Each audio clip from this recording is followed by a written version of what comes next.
అపోస్తుల కార్యం 9వ అధ్యాయం 36 వచనం 9:36. మరియు ఎబ్బేలో చదవండి అందరూ. తబితా అను శిష్యురాలు ఉండెను. ఆమె భాషాంతరంలో దొక్క అని పేరు. ఆమె సత్క్రియలను ధర్మకార్యములు బహుగా చేసి ఉండెను. ఆ దినమందు ఆమె కాయిలా పడి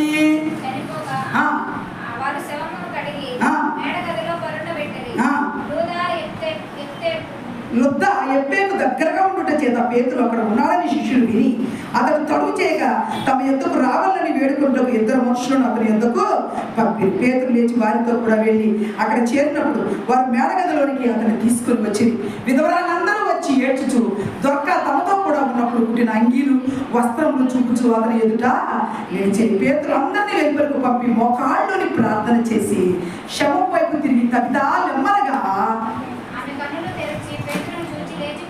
దేవుని స్తోత్రం చెప్పండి. తబిత బతికిందా?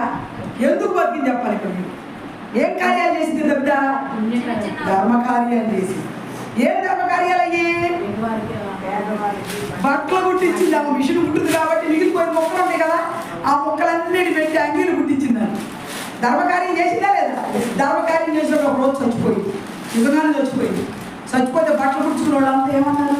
అయ్యో మా తల్లి చచ్చిపోయింది, ఎట్లా ఉంటాం, మా తల్లిని మనము బ్రతికించుకోవాలని మొత్తం పేతురుంటే పేతురుని తీసుకొచ్చి పేతురు చేత ప్రార్థన చేయించి ఆ పిల్లలు ఏం చేశారు? అందరూ కలిసి బతికించుకున్నారు. దేవుడు బతికించాడా?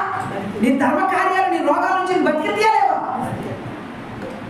ధర్మకార్యాలు మానుకోదు. దేవాలయంలో చేసే ధర్మకార్యాలు దేవుడు చూస్తాడు. ఒక్కొక్కసారి మరి అక్కడ శృంగారమైన దేవాలయం దగ్గర ఒకటి వెళ్తున్నాడు చూడండి. అపోస్తుల కార్యాలు 3వ అధ్యాయంలో 3వ అధ్యాయం చూడండి ఒకసారి. మొదటి వచ్చిన పగలు ఇంచుమించు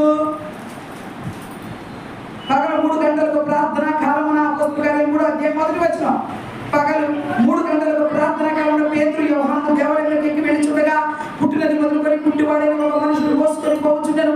వాడు దేవాలయంలోనికి వెలువారిని భిక్షమంలో కొందరు ప్రతిదినము వారిని శృంగారమున దేవాలయం ద్వారం దగ్గర